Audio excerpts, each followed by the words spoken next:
Malalanit at malalagutok. Ani mo ba'y isang grupo ng madlang people ang nagpapalakpakan? Ang umaalingaw-ngaw sa loob ng kwarto ng isang barbero na pangalanan na lang nating Manong Abner. Matapos siyang pahintulutan na magambala ang punso at kuweba na sa paglipas ng araw, linggo, buwan at taon ay napaligiran na ng makapal na talahib. Hello guys and welcome dito sa Kasgul TV. At syempre kung ikaw ay bago dito sa akin channel at trip mo ang ganitong klase ng kwento, palike and subscribe naman dyan.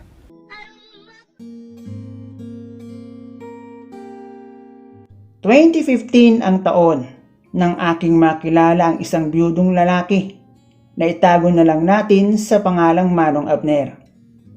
Yun ay dahil sa classmate ko ang iisang anak niya na babae at itago na lang natin sa pangalang Nanette at ako ay tawagin mo na lang na Giselle. High school ako noon, 3rd year, at si Manong Abner ay isang barbero sa aming lugar. At dahil nasa palengke ang kanyang pwesto, ay may mga pagkakataong inaabutan ako ni Manong Abner sa kanilang bahay. Malapit lang kasi sa kanila ang school namin at ang bahay naman ni Nanette ay ilang section lang ang layo mula sa amin. Mabait na tao ang aking pagkakakilala kay Manong Abner simula noong makilala ko siya bilang nag-iisang magulang ng aking classmate na si Nanette sa kadahilan ng isang taon ang lumipas mula nang maipanganak si Nanette ay yumao ang kanyang mama. Na ayon raw kay Manong Abner ay isang malubhang karamdaman ng dahilan. Kaya si Manong Abner na ang tumayong ina at ama para kay Nanette. Sa paglipas ng mga araw, linggo, buwan at taon, kapwa kami nakatapos ng high school ni Nanette. Iisang school din ang aming napag-enrollan para naman sa college pero sa magkaibang kurso. Education ang kursong kinuha ng aking kaibigan na si Nanette samantalang ako naman dahil nasa saktong pamumuhay ay vocational lamang na 2 taon ang aking kinuha.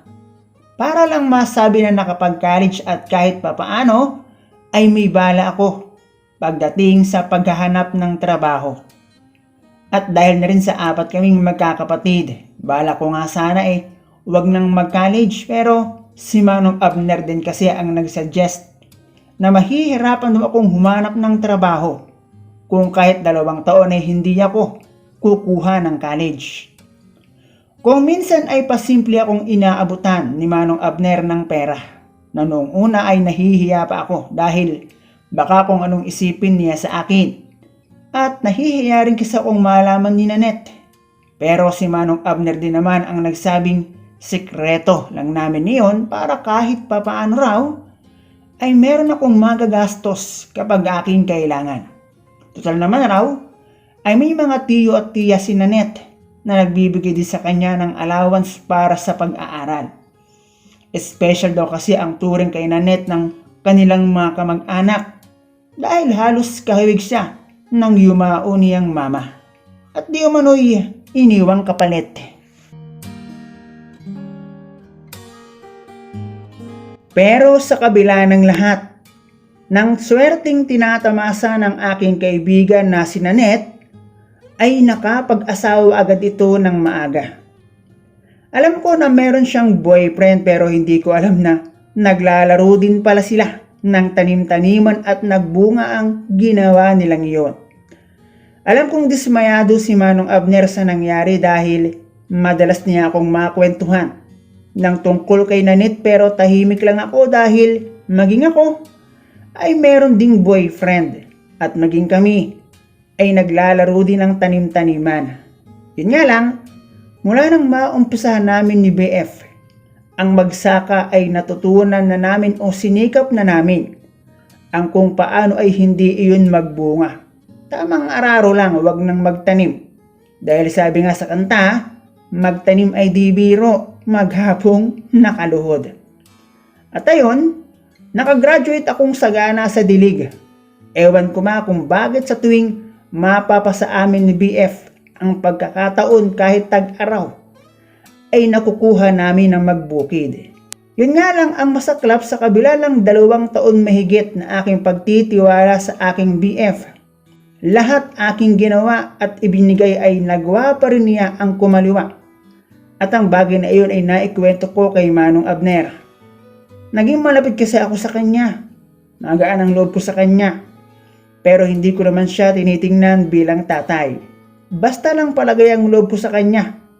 At simula nga noong sumama si Nanette sa nakatisod sa kanya ay nagagawa ko pa rin ang magpunta kina Manong Abner. Ang alam kasi ng aking magulang nandoon pa si Nanette. Kahit na noong magkaroon ako ng trabaho, may mga pagkakataong sinasabayan ko si Manong Abner sa hapunan bago ako umuwi sa amin. Sabi niya ay anak na raw ang turing niya sa akin, bagay na wala namang problema. Kung may ilang taon ding super maayos at walang lansa, akong nararamdaman kapag dadalaw at papasyal ako sa bahay ni Manong Abner. Pero noong dumaan ang pandemic na mawalan ako ng trabaho, ay dahan-dahang nag-iba ang simoy ng hangin sa pagitan namin ni Manong Abner. Napansin kong nagiging malabis ang pagtingin niya sa akin, lalo na sa nag-uumbukan kong hinaharap. Na talagang nasabi pa niyang bukod raw sa aking taglay na ganda, ay pinagpala din daw ako. Bagay na medyo nanibago ako, hindi naman siya ganoon sa akin. Kahit ang totoo naman talaga, hindi sa pagyayabang, may taglay din naman talaga akong ganda. At meron din akong nanglusog na nais ng ilan, lalo na ng karamihan na tulad kong babae. At dahil simulat sa pool ay wala namang masamang naipakita sa akin si Manong Abner. At malaki pa nga ang naitulong niya sa akin na lalo pang nadagdagan nito nga dumating ang pandemic. Sa totoo lang, ay malaki ang binago sa akin ng pagiging may trabaho. Tulad ng ilan na aking gusto ay aking nabibili. Kumbaga, bilang may trabaho ay naging maalwa ng aking buhay, bagay na aking hinanap noong mag-pandemic na nawalan ako ng trabaho. Dahan-dahang nawala ng laman ng aking pitaka na dati ay 1,000 ang laman. Pagkain sa labas at mga bagay na may kinalaman sa aking pansariling bagay, na ang nagpuno ay si Manong Abner dahil sa pag-aabot niya sa akin ng pera. Sa aking pakiramdam ay nawalan ako ng pagpipilian kundi ang tanggapin ang iniaabot na pera sa akin ni Manong. At sinungaling ako kung sasabihin kong hindi ko iyon kailangan. Sa pagiging mabait sa akin ni Manong Abner, naging kapalit naman noon ay ang hindi ko pagtanggi. Noong minsan siya ay walang paalam na mangaso sa magkatabing bundok at araruhin ang bukirin na natenga ng ilan ding taon.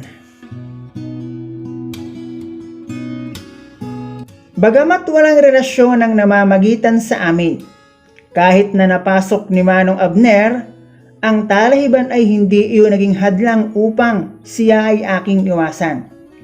Para bang naihanda ko na ang aking sarili sa bagay na iyon.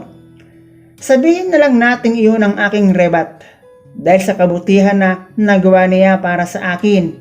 At ang lagi ko lang sinasabi, huwag niya lang akong buntisin dahil ayoko pang mag-asawa.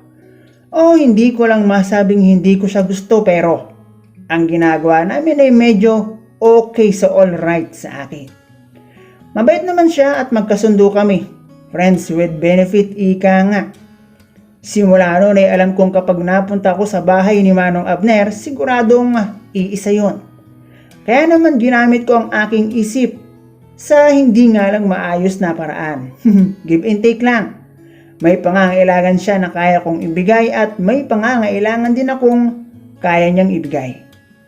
Kaya naman nagiging maingay ang tahimik niyang pamamahay sa tuwing ako ay dadalaw.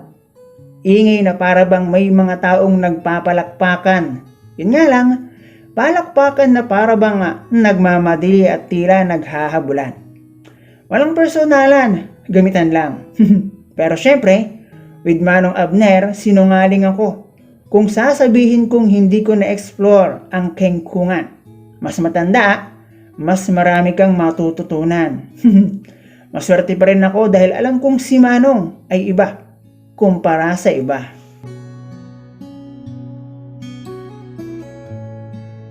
Pero syempre ang lahat ng iyon ay may katapusan. Alam ko naman na kahit nakikinabang ako sa perang iniaabot sa akin, ako pa rin ang higit na talo. Paano naman yung magiging asawa ko, di ba? Tsaka lalaki si Manong at alam kong imposible na hindi niya naipagkarat ang tungkol sa kabastugan na pinaggagawa namin. At inihanda ko na rin ang aking sarili sa bagay na iyon. Hindi naman ako nagpapadali para lang gamitin ang pera sa pansariling luho kahit walang may pake kung saan ko man gastahin ang pera. Inipon ko yun para magamit ko sakaling matapos ang pandemic at iyon na nga ang nangyari. Ayoko lang na makabigat pa sa aking mga magulang at sa kanila pa ako kukuha ng pera na ipang-ahanap ng trabaho. Simula nga nung mag-pandemic, marami na ang nangamote. Lalo na yung mga pamilyang nasa laylayan ng lipunan ng pamumuhay.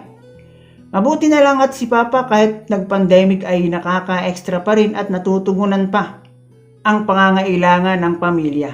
Sa ngayon, ay regular na ako sa isang kilalang company. Malapit na rin kami ikasal ng aking boyfriend. Pero syempre, ang mga bagay na nangyari noong hindi pa kami magkakilala ay hindi na niya dapat pang malaman. Kanya-kanyang diskarte lang. Masama man o mabuti kung wala ka namang nasasagasaan ay depende na kung magpapakalalim ka. Hanggat may buhay, may pag-asa.